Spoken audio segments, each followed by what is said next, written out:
consists of teens and adults who understand the concept of sponsored content. Children don't realize that the movie they're watching subliminally wants them to go to ohmydisney.com and take the "What Disney princess are you" quiz themselves, which before you ask, I got Jasmine. I want to live on the moon. They don't realize that they're being primed to ask, I got Jasmine. I want to live on the moon. They don't realize that they're being primed to listen to the pop number of Let It Go over and over. They don't realize that the movie wants them to ask their parents to see Star Wars or Guardians of the Galaxy or Toy Story right afterward. I'm sorry, what the hell? How do you f up Buzz Lightyear's design that badly? Just borrow the model from Pixar. It's not hard. I understand that this is just a 3-minute scene and it's pretty unimportant in the grand scheme of the movie, but hey, it dominated the marketing now, didn't it? It's clearly the takeaway Disney wanted to leave you with, and it's genuinely so jarring that it takes me out of the film entirely. The magic of watching a new Disney movie is sucked out completely because the film bombards you with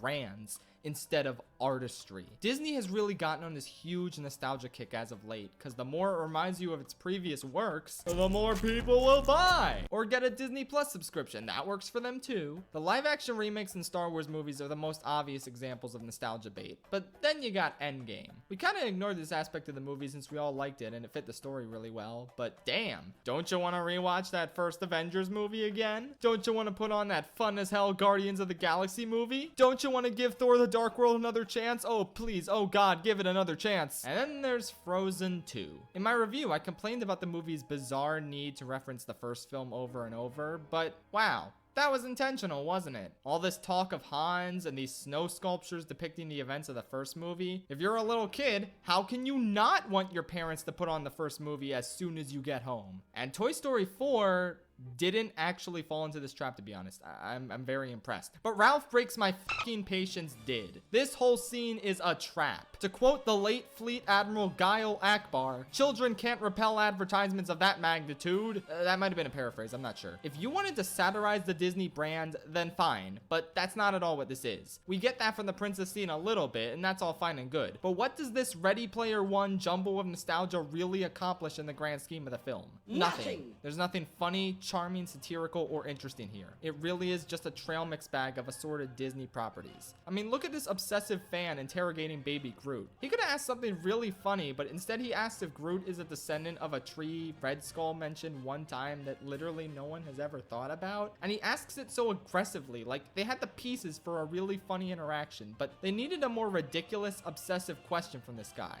The joke is really half-baked. Also, wow, baby Groot. Remember when he was relevant for one movie 3 years ago? I'm sure if this movie came out today, they totally still would have used baby Groot and not any other baby from a subsidiary owned by Disney. None whatsoever. God, everything about this movie is just so dated. It's less than 2 years old and it already feels dated. I don't understand how you manage that. For a movie so obsessed with trends and trying to stay relevant in the digital age, it really doesn't hold up. And like, imagine watching this in 10 years. Imagine seeing the references to Fortnite, Chewbacca Dad, Screaming Goats, all that pandering bullshit and thinking, is this what our culture was like?